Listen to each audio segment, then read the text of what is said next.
torno de 90% dos cânceres, principalmente de mama, que aparecem, são mais devido ao estilo de vida do que fator hereditário. A gente precisa de entender isso para não viver a doença antes, né, dela realmente, efetivamente acontecer. A faixa etária do diagnóstico vem caindo. A mulher tem menos filhos, ela amamenta menos tempo, ela tem um estilo de vida mais sedentário. As pessoas têm dificuldade de se olhar no espelho.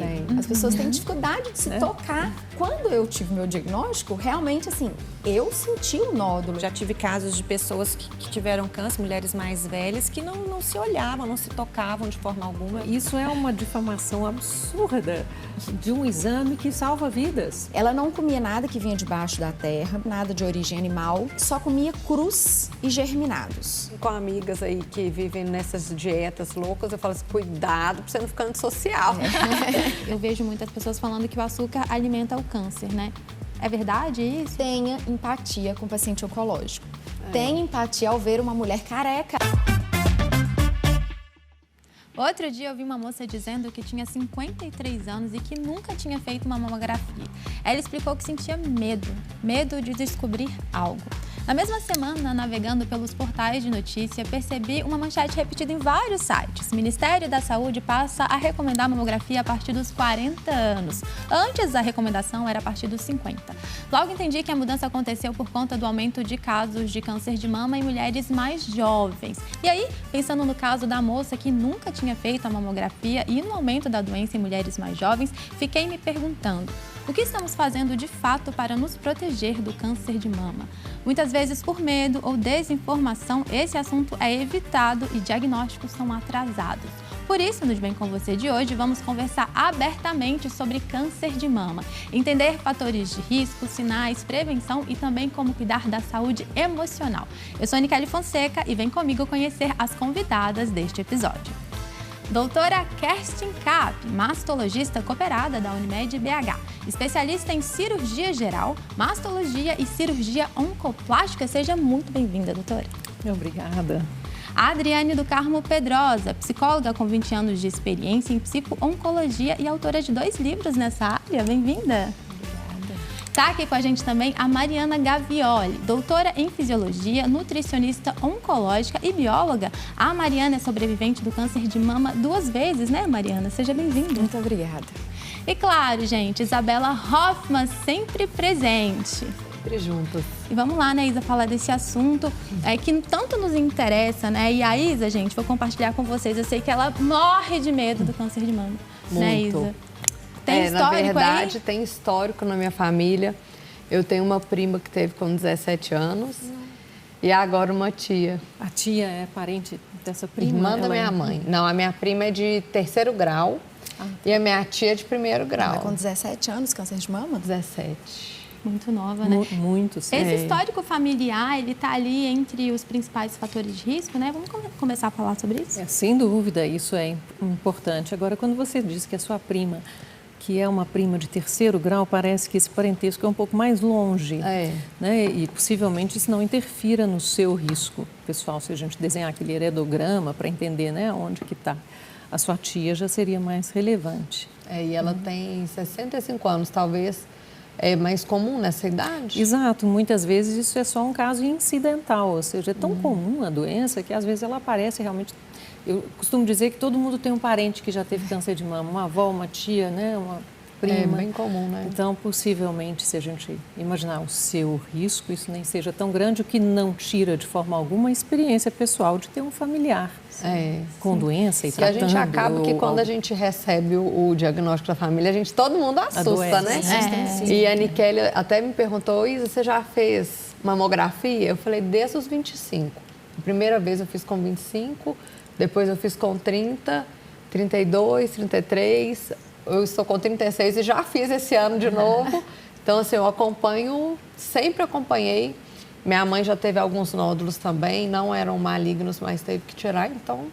Então, você faz nesse sentido do rastreamento, né? A Isa traz esse histórico familiar, né? Pensando nos fatores de risco, assim, quais são os principais e qual que é o peso desse histórico familiar também? Eu acho que, assim, nessa questão da Isa, a doutora Kerstin já explicou desse distanciamento, né? Principalmente da prima e a tia é para se olhar mais de perto, mas eu acho que, além disso, além dessa parte genética, hereditária, a gente precisa ter o cuidado com o estilo de vida. Acho que é o fator, a gente fala assim, prevenção de câncer. O que a gente tem que ter? O cuidado maior é estilo de vida. E estilo de vida vai, assim, em vários aspectos, desde alimentar, exercício, sono, manejo de estresse, convívio social. Convívio social é um fator que está relacionado muito também, questões emocionais demais. Então, esses fatores ajudam muito. E hoje, se a gente vê nos estudos, em torno de 90% dos cânceres, principalmente de mama, que aparecem, são mais devido ao estilo de vida do que fator hereditário. Olha só. E aí, entrando nesse estilo de vida, Mari, eu deixo aqui a deixa de que, às vezes, por causa de um histórico, né, existe esse receio, a pessoa já passa a viver a doença antes da doença existir, e aí começa a ter um estilo de vida um pouco forçado. E isso, muitas vezes, traz um ressentimento e uma mágoa, porque eu sou obrigada agora a mudar a minha vida, a fazer desse jeito, e aí acabam não aderindo efetivamente às orientações dos profissionais, né? Então, a gente precisa de entender isso para não viver a doença antes, né, dela realmente, efetivamente acontecer. Que é o não viver antes de acontecer e sim saber e aprender a promover a saúde ao invés de viver a doença. Exatamente. Eu estava pensando enquanto você falava, né? Porque o risco ele não é o destino, assim. Tem fatores que você pode trabalhar e esse rastreamento que a Isa faz, ele é muito interessante, né? Essa preocupação. No caso dela, o indicado é isso mesmo? Olha que saia justa, né? Porque eu não a conheço, eu nunca a consultei, ela não é minha paciente. Mas, a princípio, vamos dizer assim, para a mulher normal que tem um histórico familiar positivo, ela tem algum parente que já teve, a gente recomenda normalmente a mamografia a partir dos 40 anos, não necessariamente antes disso, a não ser que a gente tenha algum outro fator que aí uma consulta médica é o mais indicado para determinar. Eu fico pensando porque às vezes tem outras mulheres nessa situação também que não sabem como agir, né? O que eu faço? E sabe que eu acho muito importante em relação a isso? Que a mamografia, ela não vai ser uma prevenção. A mamografia já é um diagnóstico. São fatores diferentes. Então, eu sempre falo para todas as minhas pacientes, eu sempre falo com amigas, tudo. Uma das coisas mais importantes, se observe, se toque, veja se tem alguma coisa de diferente, porque as pessoas têm dificuldade de se olhar no espelho. As pessoas têm dificuldade de se tocar. Então, quando eu tive meu diagnóstico, realmente, assim, eu senti o nódulo, eu senti tudo no meu corpo e foi a partir daí que eu fui procurando entender o que estava acontecendo. Eu nunca tinha feito uma mamografia. E se eu tivesse, por exemplo, a questão da mamografia, eu fui fazer depois, porque às vezes podem ser alguns nódulos muito pequenos, né? Ou às vezes nem aparece. Então, assim, tem várias etapas, eu acho, antes da mamografia. Além do que, a verdadeira prevenção é o diagnóstico precoce, né? Porque é você procurar para que, se tiver alguma coisa, o que eu vou fazer com isso, né? Qual que vai ser esse caminho aí? Então, eu acho que eu ainda iria além. A verdadeira prevenção é a gente fazer o que é possível para que não tenhamos.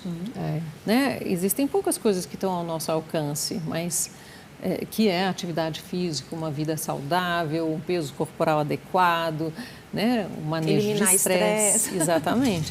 E isso pode diminuir a chance de que eu sequer tenha. Então, eu acho que a Mariana falou uma coisa extremamente importante que as mulheres entendem mal, que elas acham que fazer o exame é uma prevenção e isso, na verdade, está errado, porque o que a gente faz é possibilitar um diagnóstico precoce, mas a gente não evita a doença. Isso não é uma vacina contra a doença. Você aumenta a chance de cura, né? Seria nesse sentido. Exatamente. Então, é por isso que eu sempre escuto, né, quando falam do câncer de mama, assim, existem fatores modificáveis e fatores não modificáveis. É nesse sentido? Exatamente.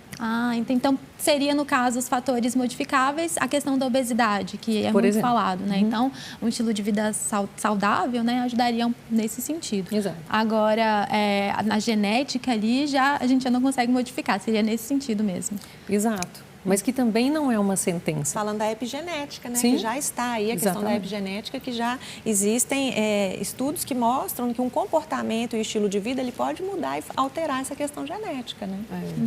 Agora, a gente viu, né, que esse aumento do câncer de mama em mulheres mais jovens. a gente consegue justificar por que isso está acontecendo? Existem alguns fatores relacionados, principalmente ao estilo de vida. Tanto é que a gente vê que essa baixa da faixa etária, ela está muito mais relacionada a países mais desenvolvidos, na verdade, onde a gente percebe um estilo de vida diferente. Então, a mulher tem menos filhos, ela amamenta menos tempo, ela tem um estilo de vida mais sedentário, isso tudo contribui. E um outro fator importante é um aumento da informação, ou seja, eu consigo diagnosticar mais precocemente aquele câncer pequeno que aparece aos 40 e tantos, para que ele não vire o câncer de 1,5 centímetro aos 50 e tantos. Então, são vários fatores relacionados, mas efetivamente a gente vê que a faixa etária do diagnóstico vem caindo. E a alimentação desses produtos aí super industrializados, esses fast foods, ultraprocessados, que realmente, principalmente nos países mais desenvolvidos, a gente vê que o consumo é muito maior. Tem a ver? Tem muito a ver. A obesidade é um dos principais fatores de risco. Sobrepeso e obesidade são um dos principais fatores de risco mesmo para o desenvolvimento do câncer. Basta a gente ver que esse ano é o primeiro ano que nós temos mais crianças obesas do que subnutridas no Brasil. Então, isso realmente é uma questão que assusta muito. E hoje, isso que a doutora Kerstin falou, as mulheres hoje em dia estão extremamente aceleradas. Antigamente, as mulheres tinham afazeres, mas hoje nós temos jornada tripla praticamente. Então, isso... tem filho para fazer, tem marido, tem casa, tem trabalho, tem muita coisa para ser resolvida. Então, a praticidade para muitas das mulheres conta. E onde que conta? Infelizmente, o desembalar é mais rápido do que o descascar e preparar. Infelizmente. Então, assim, tem que caber na rotina da pessoa. O industrializado é o veneno total? Não, não é assim. Nós temos produtos industrializados muito bons. Por isso que a nutrição é importante. Porque a gente vai reconhecer exatamente quais produtos tem ali naquele produto. É ideal para consumir? Barrinha de proteína. Muita gente fala assim, vou comer barrinha de proteína. Não, tem muito aditivo, muito conservante, mas tem barrinhas boas. Por isso que a gente tem que saber fazer boas escolhas. Mas realmente, a obesidade, os industrializados, isso aí realmente está piorando muito a saúde das pessoas. Aprender a ler rótulo, né? Isso é muito interessante. Agora, você trouxe aí o estilo de vida da mulher moderna, né? Assim, é tanta coisa ao mesmo tempo, tanta informação, a gente fica perdido mesmo. E a gente fala muito sobre menopausa aqui, né, Isa? Muito. E a gente percebe como muitas mulheres nessa fase da vida não percebem os sinais mesmo. Então, a gente volta naquilo de se autoconhecer, né? E como que a gente pode perceber esses sinais do câncer de mama? Eu já vi que tem uma certa confusão ali no autoexame. Eu ainda fico um pouco perdida. Tem que fazer o autoexame? Não, melhor estar com acompanhamento médico? Qual que é a orientação? Acho que o que a Mariana falou é fundamental, que é a mulher se conhecer, né? Igual a Adriana também mencionou. Então, a gente não desencoraja o autoexame de forma alguma, mas a gente não vê isso como estratégia de rastreamento e de diagnóstico para a população em geral, porque o que a gente gostaria é diagnosticar muito antes que qualquer tumor se tornasse palpável.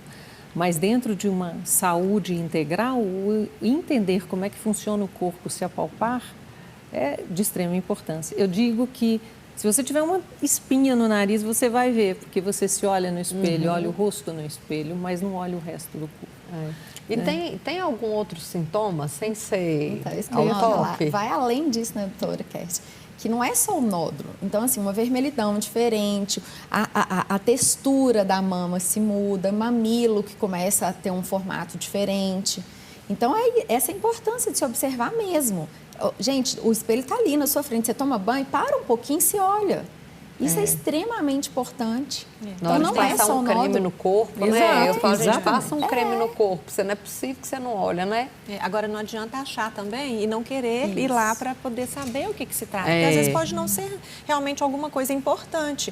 Mas o tempo, né, de parar, a questão da correria do dia a dia, depois eu faço isso, depois eu olho. Não, agora não. E você vai sempre protelando isso. Não, e as pessoas ainda que têm medo. Você vê essa pessoa de 53 anos que fica realmente assim adiando e encontrando motivos para não ir, porque ela já falou, quem procura acha, eu não vou procurar. Aí sim, infelizmente, acha num estágio mais grave. Esse que é o problema. Acho que é importante também não deixar um alarde muito grande, porque a maioria dessas alterações que a gente vê e que a gente preconiza nas campanhas de Outubro Rosa, que a gente vê isso muito, são devido a alterações benignas. Então, não há motivo para ter esse medo, porque a maioria é devido a alterações benignas, mas eu preciso esclarecer. Sim, eu preciso parar. Né? Isso não é, eu descobri uma retração do mamilo, isso é um câncer? Não, não necessariamente. Né? Então, é procurar informação. A informação sempre é muito valiosa. E tem uma coisa que eu queria muito falar, que é a respeito da atividade física, que é tirar 30 minutos do dia, 30 minutos para fazer uma atividade física, seja dançar na frente de um programa de dança do YouTube, né? Não importa, mas ser uma pessoa ativa e tirar esse tempinho, que às vezes significa também refletir sobre o que aconteceu, manejo de estresse nesse momento, mas a gente tem que conseguir achar esse tempinho. Verdade. Muito. Isso que eu ia falar são os pilares, né, que a gente aqui vive batendo sobre longevidade, alimentação saudável, atividade física, sono. Gerenciamento do estresse. Gerenciamento do estresse. É um conjunto, né? É muito importante falar sobre isso. Agora, a Isa trouxe, né, o caso ali do início do programa. Tem pessoas que realmente ficam muito na defensiva, né, na hora de pensar em fazer algum tipo de exame. E eu sempre repito que teve um médico uma vez que veio aqui, que ele falou assim, quem procura acha, quem acha trata. Não Exato. Não é por aí o caminho, mas existe, assim, uma resistência. E aí, na sociedade, assim, tem muitos mitos também, né? E tem uma questão que as pessoas ainda ficam com medo, porque tem a relação da mamografia provocar o câncer de mama, né, e tudo mais. Vamos falar um pouquinho sobre isso, sobre esse mito, assim, como que é? Mamografia provocar o câncer? Uai. É por causa de radiação, a pessoa está se submetendo demais à radiação, existe um mito em torno disso. Eu falo que, assim, a gente faz campanha o ano inteiro, todos os anos, e basta uma informação errada na internet para colocar tudo a perder, né? Então, isso é uma difamação absurda de um exame que salva vidas. Definitivamente salva vidas. Então, a gente fala que a radiação da mamografia, ela é muito pequena comparada à radiação que a gente já tem vivendo a nossa vida normalmente.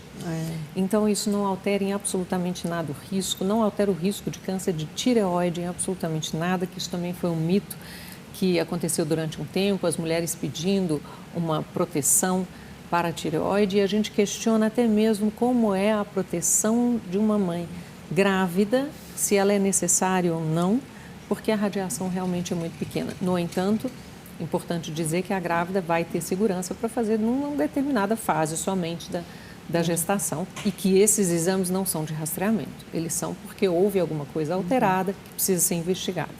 Sim, está esclarecido, né? E é um exame tão tranquilo, gente. Eu já fiz várias vezes. Tem gente que fala um pouco do desconforto, da dor. Dá uma apertadinha, mas... na hora que piscou o olho, já rápido. Aliás, eu tenho uma dica, mas porque eu faço isso comigo, porque teve uma vez, eu não sei se foi período menstrual, o que foi que realmente, né, doeu, mas assim, gente, respira, assim, né, porque você tem que ficar imóvel, então... Concentra aqui, fecha os olhos e eu tenho uma frase, né? Eu comecei a pensar na frase, cancelado, tá tudo bem, cancelado, tá tudo bem. Rapidinho passou. E sabe o que eu acho interessante, assim, uma coisa que eu acho importante de falar, que a mulher saudável não está isenta a mamografia, né, assim, porque eu fico pensando agora sempre no caso da Isa, que a gente sabe que tem um estilo de vida saudável, sempre compartilha aqui, né, Isa, os treinos, a alimentação também, mas isso não isenta a Isa de fazer esse acompanhamento com mamografia, autoexame, né, gente? Fique claro. Não isenta, inclusive, não questão dela ficar longe, mas não isenta também de uma pessoa saudável desenvolver câncer. Não. Porque eu falo que as minhas duas situações que eu passei, a primeira vez que eu tive o diagnóstico, eu estava grávida. Então, teoricamente, com a saúde em dia, os exames tudo perfeitos. Apareceu. Tratei, tudo bonitinho. A segunda vez, eu estava 15 dias de fazer um triatlon. Então, assim, alimentação em dia, exercício em dia, trabalhando, cabeça tudo no lugar, vem uma recidiva. Então, assim, a gente tem que se olhar e continuar realmente se cuidando. E eu falo, a recidiva, claro que é muito mais difícil quando se tem, mas foi praticamente detectada por mim. Porque eu senti uma alteração completamente diferente no meu mamilo. Então, mais uma vez, esse observar e a gente manter sempre o estilo de vida faz muita diferença pra gente. Verdade. Interessante. E assim, pensando até para essa mulher que está assistindo a gente, né, tá perdida, porque assim, realmente são muitas informações que a gente vê o tempo todo. Qual que é uma orientação? Eu fico pensando assim, porque, né, a Isa deu uma ideia aqui, tá ali passando um creme à noite, né, já se olha. Primeiro no sentido de como que a gente pode mudar esse pensamento, porque tem muitas mulheres que não conseguem se olhar, né? Como que a gente pode caminhar para isso, para se olhar, para se conhecer? Acho que é uma virada ali na mente também, né? Assim. Isso já tem mudado bastante. As mulheres, hoje em dia, realmente, já tive casos de pessoas que tiveram câncer, mulheres mais velhas, que não se olhavam, não se tocavam de forma alguma. Eu acho que é um incentivo a isso desde sempre, né? E, então, a procurar realmente ter essa percepção de corpo, essa noção de corpo, né? Essa propriedade com o próprio corpo, com aquilo que é seu, inclusive para coisas que são boas e coisas que são ruins. Então, ter essa autonomia com o seu próprio corpo, acho que é importante esse incentivo também desde cedo mesmo. Né? Na hora do banho, às vezes incentivar a criança mesmo, vai lavar direito, e aí você já né, pede para ela se tocar. Na hora do espelho, essa estimulação diante do espelho, isso é muito importante para já crescer com essa questão aí de que o corpo é algo natural na vida da gente. E a rotina ali com o ginecologista também tem um papel importante, né? Claro, claro. A mulher tem que ir ao ginecologista uma vez ao ano para ver tudo, e o ginecologista é nosso grande parceiro, né? Porque ele que detecta muitas vezes as alterações que fazem com que as mulheres vão procurar a consulta com a gente. Acho que tudo isso da questão de não se tocar vem muito também, né, da questão do... de antes a gente tinha essa questão de não pode tocar, né? Algo pecaminoso, tudo muito ligado à questão do pecado, de algo ser pecaminoso. Então vem muito disso, né? Então, e isso já está realmente caindo por terra. É preciso fazer esse incentivo ao toque, sim, né? A se conhecer. Verdade. Então a gente já tem rotineiramente assim essa ideia de se conhecer, do autoexame também, essa ideia do acompanhamento ginecológico ali uma vez no mês, a mamografia no ano, né? uma vez no ano, gente, imagina. E a mamografia a partir dos 40 anos já começa a fazer esse acompanhamento. Anualmente. Tá. Agora, se essa mulher percebeu alguma alteração, né, antes que se desespere, quem que eu procuro? Eu vou falar que é para procurar um mastologista, claro, né? Claro. Mas, habitualmente, existe uma relação de maior confiança com o ginecologista que já te acompanha, né? Então, às vezes, essa chegada é mais fácil e aí o ginecologista completamente capacitado para avaliar, olha, isso aqui é uma coisa natural, não, isso aqui a gente precisa investigar um pouco mais, eu vou te encaminhar para o colega, né? E avançando um pouco mais ali, pensando num diagnóstico, né, do câncer de mama, quais são as opções de tratamento que a gente tem hoje? Como que está? Eu digo que são 3 pilares do tratamento, né? A cirurgia, que é a parte que eu faço, a radioterapia, que é um complemento do tratamento local, e o tratamento sistêmico, que habitualmente é feito com o oncologista. E aí, a gente vai ter um leque gigante de opções a depender do nome, CPF, endereço, telefone do câncer em questão. Então, isso já não é mais uma coisa tão simples da gente responder. Mas eu digo que as pacientes, elas têm medo de 2 coisas quando chegam até mim com um diagnóstico. Elas querem saber se elas vão perder a mama. E isso, felizmente, hoje, eu não posso dizer que é a minoria, mas a gente tenta fazer uma cirurgia, a menor cirurgia possível em todos os casos. E se elas vão perder os cabelos diante da quimioterapia. E isso também é uma questão que depende muito diante de qual inimigo eu estou para eu poder escolher adequadamente as armas que eu preciso. Não são todas as químios que fazem o cabelo cair, né? No caso do câncer de mama, a maioria dos quimioterápicos faz o cabelo cair. Só que hoje a gente tem uma gama de outras medicações que não são ditas quimioterapia, que são drogas-alvo e que muitas vezes têm esse efeito extremamente reduzido. Mas a quimioterapia, certamente, dentro dessa mulher que nós estamos falando, numa faixa etária mais jovem, ela está de alguma forma inserida no plano terapêutico. Foi tão interessante, doutora, que você falou sobre a importância de individualizar, né? Eu percebo muito que a gente se assusta muito com a experiência do outro. Claro. Né? E, assim, até essa experiência com mamografia, às vezes uma pessoa foi lá, fez, nossa, foi horrível, doeu pra caramba, e a pessoa, então não vou não. Né? Assim, eu acho que é muito importante a gente falar sobre a individualização, né? E principalmente no tratamento do câncer de mama. Como que foi a sua experiência, Mari? Conta pra gente um pouquinho. Não, essa individualidade ela é fundamental mesmo, né? Eu falo assim, a oncologia ela tem evoluído de uma forma muito rápida. Quando eu tive o primeiro diagnóstico foi em 2017. O segundo foi em 2022. Então, eu falei assim, quase os 5 anos de remissão, bati na trave e ele apareceu de novo. De 17 a 22, já foi uma mudança muito grande, da forma como é feito o tratamento. Então, por exemplo, hoje eu trabalho na Clínica For Healing, então, quando eu recebo os pacientes lá, muitas das vezes os pacientes vêm até mim pelo meu, vamos dizer assim, sucesso do tratamento. Né? Realmente eu sou uma pessoa extremamente dedicada, eu me cuido, eu falo assim, eu faço o que eu posso por mim. O que está no meu controle eu faço. O que não está, segue a vida e eu não fico reverberando isso na minha cabeça sempre, não. Será que vai acontecer de novo? Não, a minha vida segue, eu tenho super em paz com isso. Então, realmente, as minhas pacientes que vão lá na clínica, é tudo muito individualizado. É isso que a doutora Cash falou, é nome, sobrenome, CPF, porque cada tipo de câncer, o triplo negativo, que foi o que eu tive, é diferente do triplo negativo que a minha paciente teve.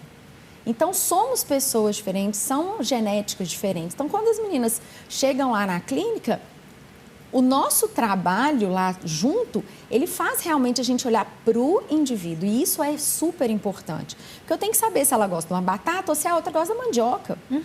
Então, isso faz diferença para o paciente. E é um momento extremamente acolhedor. O que todos os pacientes precisam nesse momento é ser acolhido. E o que a gente estava falando até ali fora mesmo, né, doutora Kerstin, que é muito subjetivo e o desapego para cada um é de uma forma. Sim. Então, a gente precisa trabalhar isso também, porque uma forma que uma pessoa recebe um diagnóstico e se espelha no outro ali, mas para ela a questão psíquica, inclusive, com relação ao desapego, porque a gente tem uma questão psicológica aí que inclusive fala da teoria do apego, que vem desde o seu nascimento, da sua concepção, de como que você é trazido ao mundo e como você é acolhido ao mundo. Essa sua percepção ela é muito individual do outro que tem um desapego maior, né? Então, é muito delicado você fazer comparações, né? Você se espelhar ali no outro e achar que isso vai ser a mesma conduta para você, a mesma condução. Muito delicado. Gente, eu tenho uma dúvida, porque eu já operei 3 vezes e uma eu coloquei prótese. E aí eu acho que talvez eu faça até mamografia por causa disso. E eu tirei a prótese porque eu falei assim, nossa, se der alguma coisa eu não vou ver. E eu já tinha outros critérios também, que eu já estava incomodada. E eu acho que eu tive muito problema mesmo, eu tinha muita enxaqueca, muitas outras questões. E aí eu tirei. Quem tem prótese, como que funciona assim, para poder aumenta a chance, não interfere? A prótese não interfere no risco para o câncer de mama, definitivamente. Ela também não impede que seja feita a mamografia. Não só ela não impede, como as mulheres que têm prótese têm que fazer o rastreamento do mesmo jeito que mulher que não tem. O que a gente utiliza é uma técnica adicional no momento do exame para proporcionar que a maior parte do tecido mamário seja visibilizado ou visualizado, como vocês quiserem. Porque a prótese ela é completamente opaca na mamografia. Então, é como se colocasse aquele material e tampasse essa parte do parênquima mamário a ser visualizado. Então, o que a gente recomenda é a mamografia com essas incidências adicionais associada a uma ultrassonografia em quase todos os casos. No entanto, tem uma informação que é muito relevante que as mulheres pouco sabem, ou a população. Que a mulher que tem prótese, o fato da prótese rechaçar o tecido mamário para mais próximo da pele, faz com que alterações sejam mais facilmente palpáveis, voltando ao assunto do autoconhecimento. Então, essas mulheres, elas chegam mais ao médico, percebem que tem uma coisa diferente aqui. E isso cabe ao médico falar, olha, quem melhor conhece o seu corpo é você, então vamos investigar o que é isso que está diferente. Mais um mito sendo esclarecido. E até na prótese aí, né? mesmo, tá? Porque quando eu decidi tirar, eu passava a mão, eu sentia umas ondulações. Aí eu falei, tem alguma coisa, não tá normal. E isso que me...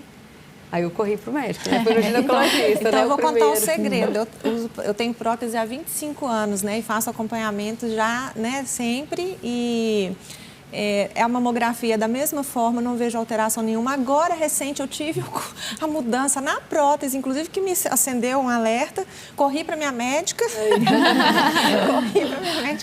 E assim, mas né, já com aquela questão, se tiver alguma coisa, vou diagnosticar, verificar e olhar. Melhor, né? Mas muito né, importante, o fato assim. de ter prótese não impede outra coisa que eu, aproveitando o gancho da ultrassonografia de mama, a de axila também está ligado ao câncer de mama, porque eu sempre faço as duas. Sim. E eu fiquei na dúvida sobre isso. Na verdade, o exame devia chamar uma coisa só. Mas por questões de codificação, de faturamento com plano de saúde, etc., o exame é chamado de ultrassonografia de mamas e axila. Mas a axila é a continuação. É ali que a gente vai avaliar se existe alguma alteração, até mesmo relacionada com o implante. Porque às vezes tem linfonodos ali um pouco alterados pela presença do corpo estranho. Mais importante ainda num momento de um diagnóstico ou de uma suspeita diagnóstica. Avaliar pela ultrassonografia se essa axila tem alguma coisa alterada. E agora está na hora do quadro Que Absurdo. Então vamos lá, gente. Esse aqui é o momento do programa que a gente compartilha os absurdos, né? Vamos começar com você, Adriane. Conta pra gente aí um absurdo sobre esse tema. Bom, uma certa vez eu tive uma paciente, né, que ela se recusava a se olhar no espelho. E ela tirou o espelho do quarto dela para que ela não se olhasse no espelho. E aí a gente teve que fazer um trabalho, né, com relação à autoestima, autoconfiança, diante da mastectomia que ela havia feito, né? Então, a retirada das mamas, o impacto, eu falo que para o médico é a mama, né, mas para a paciente é o seio. Então, tinha todo um envolvimento psicológico e psíquico ali em torno disso e ela realmente não deu conta dessa marca e tirou o espelho do quarto. Gente, eu fico pensando assim, no entorno também, né? Nós, enquanto sociedade, o quanto a gente tem um papel também, acho que é uma doença ainda muito estigmatizada, né? As pessoas, elas já olham com outros olhos, assim, então a gente precisa encontrar a nossa forma também de ajudar nesse sentido. O apoio familiar, né? Também. É um grande absurdo e eu penso que muitas devem passar por isso. Sim, assim. sim. É importante encontrar profissionais como você que ajudam, né? Na verdade, é um absurdo assim, não é difícil de acontecer, né? Mas é só para mostrar a imensidão, a dimensão dessa questão psicológica para uma mulher que ela tem um órgão que para ela é um seio investido, inclusive libidinalmente, né? De emoções, de afetos. Então, como que é essa perda disso? Não é só a perda de um órgão, né? A perda de toda uma construção psicológica em cima do seio. E né? muitas vezes Dessa a mulher vivência. é a identidade da mulher, É a né? identidade dela. Exatamente. Então, é preciso toda uma ressignificação em cima do que ficou, né? E trabalhar esse aspecto, né? A vida que precisa ser vivida, né? Enquanto a vida, né? Sim. Perfeito. Vamos seguir então, doutora. Conta pra gente aí um absurdo. Na verdade, eu queria falar de um absurdo que, felizmente, a gente não vê tão frequentemente, mas que são os tratamentos alternativos para o câncer de mama. E a gente, de forma alguma, se opõe que a paciente procure tratamentos além do que a gente pode oferecer, mas que o tratamento tradicional que a gente tem é onde a gente tem evidência que isso traz e leva realmente à cura. Então, já tive pacientes que foram procurar tratamentos alternativos e voltam meses depois com um quadro muito mais grave. Nossa. Então, faço um apelo aqui para que procure informação. A informação é de extrema relevância e valiosa. Sempre importante buscar os profissionais capacitados, né? Hoje em dia, com a internet, tem muita informação por aí, a gente se perde demais, né? Vamos lá, Mariana, conta pra gente. Vou seguir a linha da doutora Kerstin aqui. Eu tive uma paciente que veio desses tratamentos alternativos e quando a pessoa recebe o diagnóstico de câncer, o primeiro ponto que ela faz é assim, não como mais isso, não como mais aquilo, não vou... Então, a nutrição vem direto na mente da pessoa. Tem que mudar isso, porque acho que o ponto é só nutrição e é muito além disso. E essa paciente que eu recebi, ela veio realmente sem se alimentar, praticamente. Sem se alimentar. Ela não comia nada que vinha debaixo da terra, ela só não comia nada de origem animal, nada. Só comia crus e germinados. E essa paciente precisava de fazer uma cirurgia e ela estava num grau de desnutrição gigantesco. Nossa. E ela falou, eu preciso fazer a cirurgia, mas o médico não deixa do estado que eu estou. Eu falei, olha, mas do estado que está, eu não consigo seguir do seu caminho, a gente precisa se alimentar direito. Conversei com ela tudo, 2 meses depois, aí ela sempre me mandava, mas eu posso comer o arroz? Não. Eu posso comer a carne?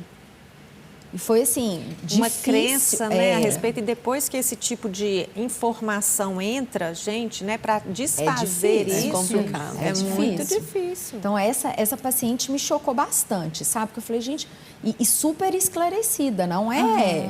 É gente de formação, com conhecimento, de eu falar assim, como que pode chegar nesse ponto de achar que o alimento em si faz mal? A gente sempre reforça aqui a importância do senso crítico e saber filtrar as informações que a gente consome. Hoje na internet eu sinto que tem gente que vai lá e solta assim para se promover mesmo, né? Claro, e solta uma bomba, até volta, desmente, mas assim, não é todo mundo que assistiu o primeiro que assiste o segundo, né? E seguindo até nessa linha de mitos, tem uma questão que eu vejo muitas pessoas falando que o açúcar alimenta o câncer, né? É verdade isso, não é? Olha, entre aspas, vamos dizer assim, o câncer, ele é um conjunto de células muito espertas. Então, ele não se alimenta só do açúcar. Então, se você retirar completamente o açúcar, ele vai conseguir fazer alguma forma no metabolismo que ele vai se alimentar das outras fontes energéticas. Mas quando a gente fala do açúcar branco, aquele açúcar simples, aquilo ali sim é muito maléfico. Mas onde a gente encontra açúcar? Nas frutas, verduras, legumes, a gente tem. Então é saber ingerir, vamos dizer assim, o açúcar de boa qualidade. Então, assim, se você cortar totalmente o açúcar, ele vai se adaptar com a gordura. Então é cortar o açúcar branco, principalmente, o açúcar branco, refinado, que passa a ser ultraprocessado, ele causa várias questões inflamatórias, oxidantes, que está muito relacionado a essa questão mesmo do sobrepeso e da obesidade. Então, a gente tem que saber manejar. Mas todo paciente meu, eu falo, não é cortar completamente. A gente não trabalha com corte, eu não trabalho com corte.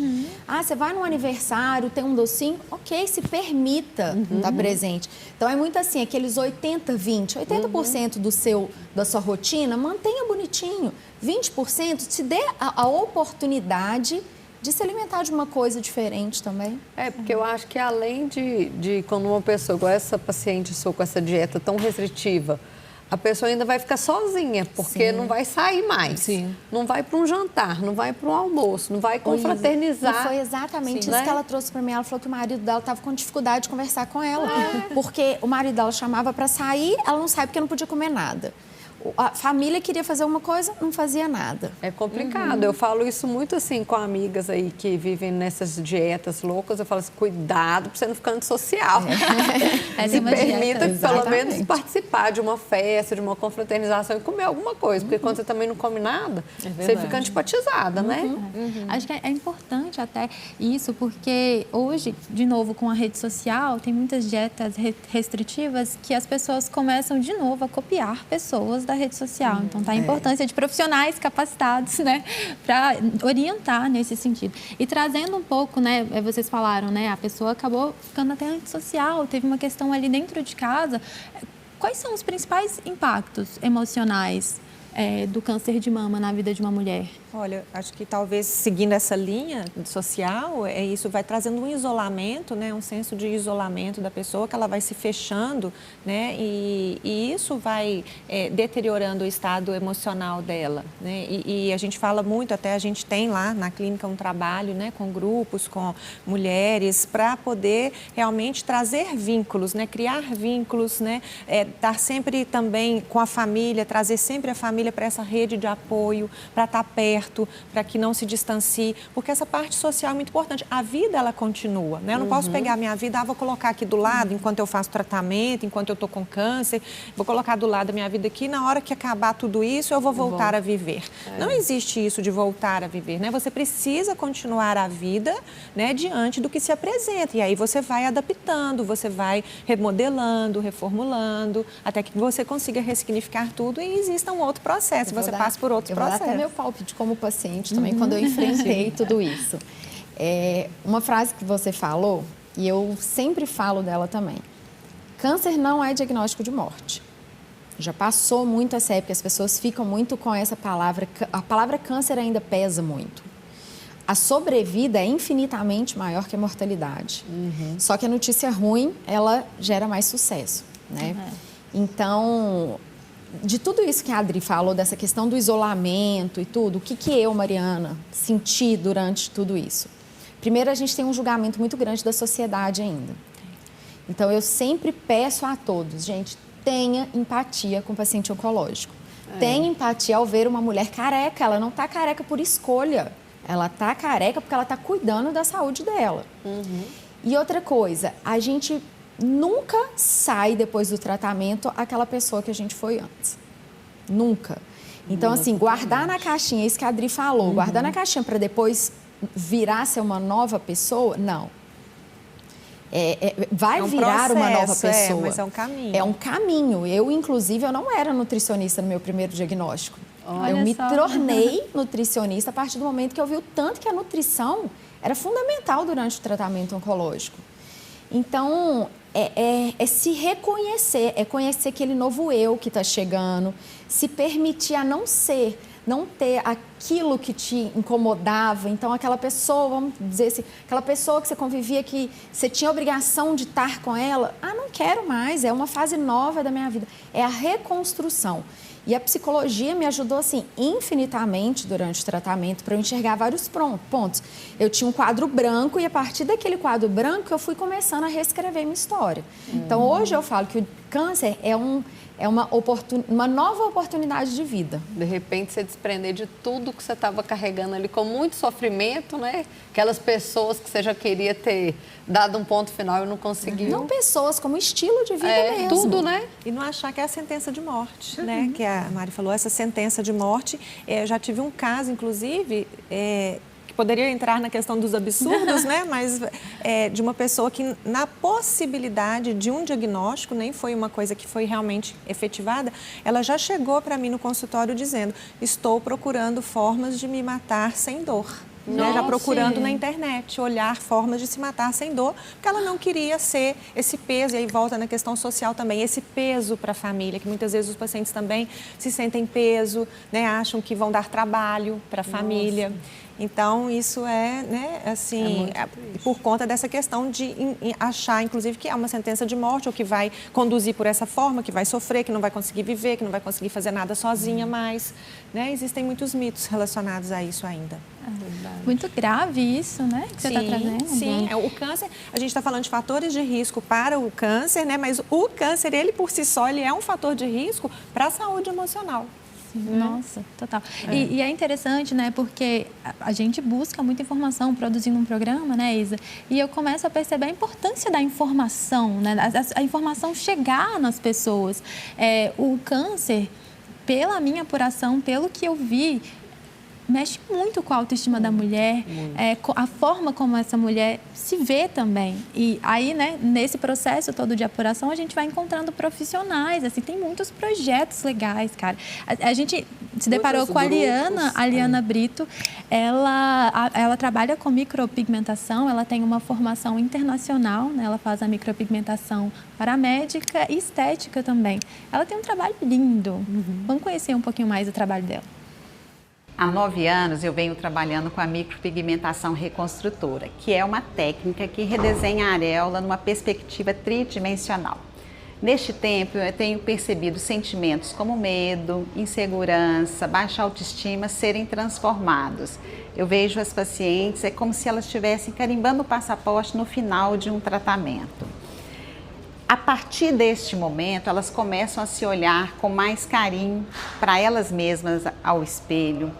A vida íntima melhora e até a celebração da vida. O redesenho areolar não é só uma melhora na perspectiva estética, mas sim uma cura emocional. O que eu mais ouço das pacientes é que, por que eu não fiz isso antes? Eu já aprendi que cada uma delas tem um tempo, mas eu percebo que aquela mulher que procura essa cura emocional de forma mais precoce, a trajetória dela fica mais leve.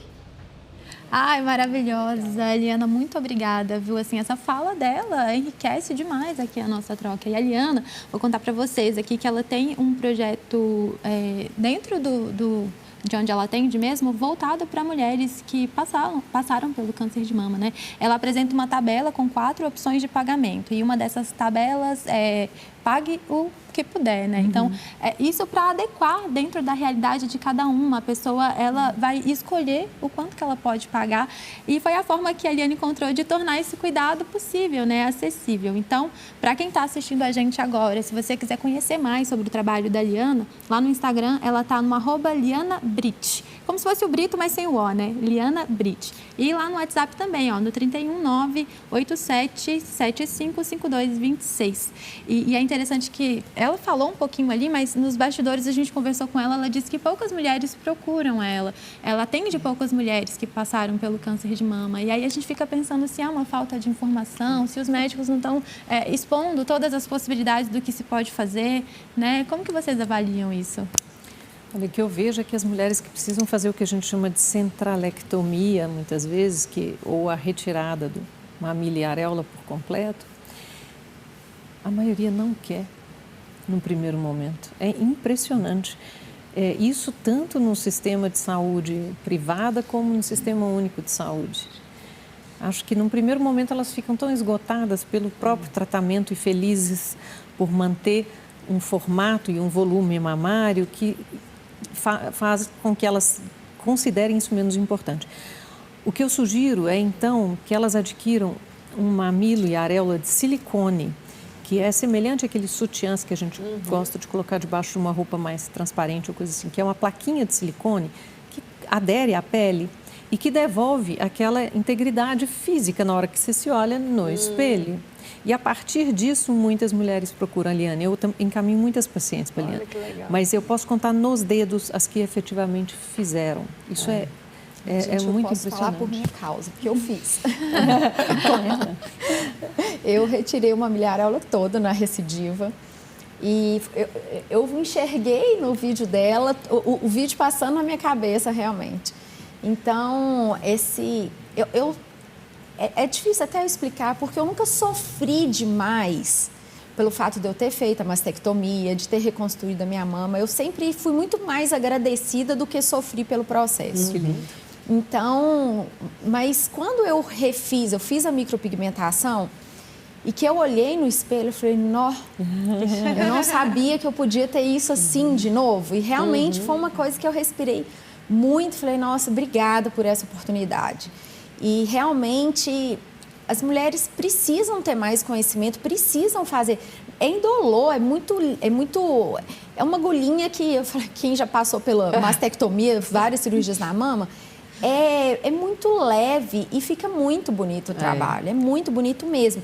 Deu em algumas médicas que precisam de fazer avaliação e falar assim, uai, isso realmente é uma tatuagem? Gente, que legal. É muito legal mesmo. É muito perfeito. Eu vi alguns trabalhos dela também, fiquei encantada. E ela falou assim, que muitas pessoas, muitas mulheres que vão lá, às vezes ela fala que isso não é tão importante e que depois que faz, vira e fala assim, nossa, mas eu nem sabia que podia ficar, né? Que realmente, assim, naquele momento é o que a doutora falou. A pressão de todo o tratamento foi tão intensa que ela, só dela estar curada, ela já está satisfeita. E que depois ela consegue ainda, né, voltar com a autoestima, com aquele emocional, né, ter uma mama aquela brincadeira, né, a cereja do bolo. Não é essa vaidade, né, porque acho que muitas das vezes se vê nesse lugar, ai, não, vaidade, não sei o quê. Infelizmente, muita mulher faz isso mesmo. Acha que é vaidade, mas não é, Não é vaidade, gente, é parte do corpo. É autoconfiança, né? Exatamente. Você, afinal de contas, o peito nos torna mulheres de peito, né? Isso. E se permitir, né, viver isso, né, gente? Para poder fazer o que for necessário para o seu bem-estar, para você se sentir bem. Sem carregar a culpa aí de ser vaidosa, de nada. Fazer para você. Exatamente. E qual que é, Adriane, o impacto, assim, isso da nossa saúde emocional, tanto no tratamento, na cura de um câncer de mama? É o que a gente estava falando do manejo do estresse, né? Porque o próprio diagnóstico, o adoecimento, o tratamento, eles são estressantes, sim. Não dá para a gente também romantizar, né? O câncer de mama traz realmente toda uma mudança de rotina, uma mudança de vida, mudança no estilo de vida, porque isso vai requerer também que você precise de se posicionar diante do que você vai comer, do seu comportamento com algumas pessoas, aquilo que você aceitava antes que você não quer aceitar mais. Então, acho que é viver a vida, né, enquanto há vida, e você buscar isso, melhorar e manejar esse estresse da vida diária mesmo. Viver um dia de cada vez, um dia de cada vez. Aí tendo esse apoio também, né? Esse suporte, assim, sim, de um buscando profissional recursos em casa, na família. É um grupo que eu preciso para poder me direcionar melhor, né? O que é? E você descobrir-se enquanto pessoa individual. O que você precisa? Porque o que foi bom para um, às vezes, não é para você, mas o que foi ruim também para outro, eu vou eliminar isso, não vou tomar para mim. E é isso. O individualizar aqui chega num ponto dessa conversa que eu acho que é muito importante a gente falar. A gente fala muito sobre autoestima, né? Sobre a forma como essa mulher se vê. A gente acaba esbarrando um pouco na estética também, né? Quando a gente fala disso. Mas a gente precisa ir um pouco além. E aí a gente vai além com o depoimento da Maíra. Vamos assistir, depois a gente comenta. E o que fica para mim é que o câncer de mama, ele é uma doença muito estigmatizada. E o que a gente tem que pensar é que as mulheres sofrem muito mais pelo machismo do que pela doença em si. O câncer de mama raramente é uma doença que dói, não tem um sintoma de dor nem nada assim. O que traz de sofrimento é o cabelo cai, a sobrancelha cai, você não pode mais engravidar, tem que retirar a mama. Então, assim, há uma série de questões sobre a aparência feminina, né? E por que uma mulher não pode ter a cabeça raspada? Por que raspar a cabeça, no caso de uma mulher, é indicativo de que ela está com uma doença, com um câncer? A primeira coisa que o médico me disse, depois de me dizer que eu estava com câncer de mama, é que meu cabelo ia cair. Ele não se preocupou em dizer se eu ia sobreviver, se eu ia sentir dor, se o tratamento ia dar certo, nada disso. Ele se preocupou em dizer que o meu cabelo ia cair. E os médicos também, que eu acho que é outra questão bem machista, eles ignoram o fato de que é uma doença que tem uma relação com a sexualidade feminina, né? A mama, para a mulher, ela é um órgão sexual. Ela é um órgão que está relacionado com a libido, está relacionado com o prazer, está relacionado com o orgasmo, muito mais do que relação com a beleza. Quando se fala em câncer de mama, se fala em cabelo cair, prótese capilar, usar peruca, esse tipo de coisa, ou inseminação artificial, guardar material genético para engravidar futuramente, né? Então, assim, as pessoas olham para uma mulher e veem uma possibilidade de gerar filhos ou uma pessoa que tem que ser bonita, tem que estar bem, tem que ter a mama, tem que ser esteticamente perfeita. Maíra, muito obrigada pelo seu depoimento. Acho que a fala da Maíra acho que dá mais um programa inteiro, né, gente? Nossa. Mas vamos falar um pouquinho sobre tudo que a Maíra trouxe ali nessa fala. Acho que é importante, o que eu mais escuto ela falar é como que o médico precisa escutar. Né? Eu até disse mais cedo referente exatamente a essa perda de cabelo e o tipo de cirurgia, mas isso são as perguntas que as pacientes fazem. Então, o que você quer saber sobre o seu tratamento? Porque eu posso falar durante 2 horas, mas onde que está doendo para você agora? Qual que é a sua maior insegurança? E a outra questão é ter uma equipe de apoio para dar apoio e o médico tem que estar do lado. Eu falo que existem prioridades, que é o momento do diagnóstico e o momento pós-operatório, no meu caso, que é um momento mais delicado, onde eu estou disponível. Se eu ver que a pessoa entrou em contato comigo, eu vou ligar para ela imediatamente, porque ela precisa ter essa segurança. E acho extremamente comovente o que ela fala, porque é exatamente isso. Esquece que tem muita vida para viver, né? E é a questão do seio, né? Que não é só o órgão mama, é o seio libidinalmente investido, psicologicamente investido. O que eu faço com isso, né? Eu já tive casos de pacientes me relatando que, infelizmente, existe esse olhar machista mesmo, me relatando que o marido, né, disse para ela assim, vou usar um termo bem feio aqui, mas, né, a realidade, né, disse para ela que agora ela era uma mulher bichada, né? Quer dizer... Né, por conta do adoecimento, do tratamento. Então, infelizmente, existe também essa falta de apoio também, né, do outro lado. Eu vi, na questão da fala dela, eu vi vários pontos.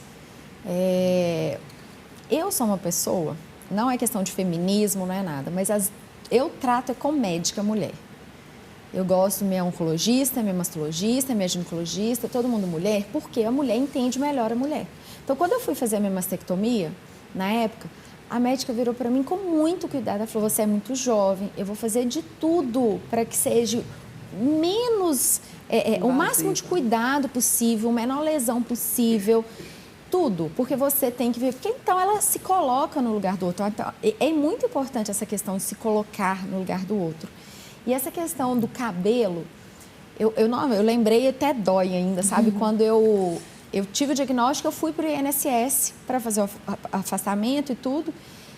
Aí eu estava com o chapéu, aí o médico que me atendeu, muito machista, virou para mim e falou assim, mas seu cabelo nem caiu, como é que você está em tratamento? Aí eu tirei o chapéu, mostrei para ele, falei aqui, ó, aqui, porque cai muito aqui em cima primeiro. Falei, meu cabelo começou a cair sim. E eu não sei para que desse julgamento. Falei com ele, tá assim, porque mulher careca é sinal de doença. Que isso? Gente, isso me doeu de uma forma. Aí, assim, relevei isso aqui. E o que eu quero trazer com isso? Lá na Forrilha, a gente tem recebido tantas pacientes agora careca. Jovens carecas. Então, o que eu tô achando legal é que, assim, elas estão se empoderando. Meu cabelo tá caindo, bota um brincão, passa um batom bonito e vou. Eu não tenho que ficar escondendo, porque eu não escolhi ter o câncer. Eu estou passando pelo câncer. Estou tratando, né? Vivendo a vida que tem para ser vivida. Né? Exato. E isso é muito legal. Mas fica muito acerca disso mesmo. Seu cabelo vai cair? Seu cabelo vai cair. É muito. O que é o cabelo? Gente, eu já passei 2 vezes. O que é o cabelo? Perde tudo que a gente passa. O cabelo cresce depois, né? Mas não é só essa questão. Mas não é só a questão de cabelo. Também, é difícil. É muito difícil. Não é assim, caiu o cabelo, vai nascer de novo. Não, é porque você perde a sua identidade. Isso é muito difícil também. Muito difícil. Mas... Tá tendo muito o que se fazer hoje em dia em relação ao cabelo e a mulher tem aceitado muito mais essa questão realmente de que assim, eu estou careca, eu sou bonito careca. E eu, inclusive, eu nunca mais deixei meu cabelo crescer, meu cabelo fica curto assim. Nunca mais. E tem gente que já fala, você vai deixar seu cabelo crescer? Não, que eu gosto do meu cabelo assim e assim vai ficar. Acho que isso amarra bem aquela ideia que a gente falou da questão de individualizar, né, gente? Assim, cada um tem a sua experiência, vive da forma como é melhor para Até você, porque a gente né? não pode desconsiderar que tem pessoas que não dão conta de ficar careca e usam um tipo de prótese, que ela dorme com a prótese, toma banho com a prótese, fica com a prótese o dia todo. E tá tudo bem, né? A questão é viver a vida que se apresenta neste momento. Exatamente. Gente, chegamos ao fim. Infelizmente, ficaria mais um dia inteirinho aqui com vocês, mas é isso, agradeço demais a participação, acho que acrescentou muito e eu falo que não só para o programa, para o nosso público, mas assim, para mim também, aprendi muito hoje, muito obrigada. Eu é que agradeço. Nós que agradecemos. Foi ótimo. Muito obrigada. Espero que voltem. Muito obrigada. Será um prazer. Voltaremos sim. E fica a reflexão, né? A gente sabe que o câncer de mama é um assunto que assusta, mas quando a gente descobre isso cedo, as chances de tratamento e cura são muito maiores. Não deixe o medo ou a desinformação te paralisar. converse, busque informação, faça seus exames e cuide de você. Sua saúde é o seu bem mais precioso.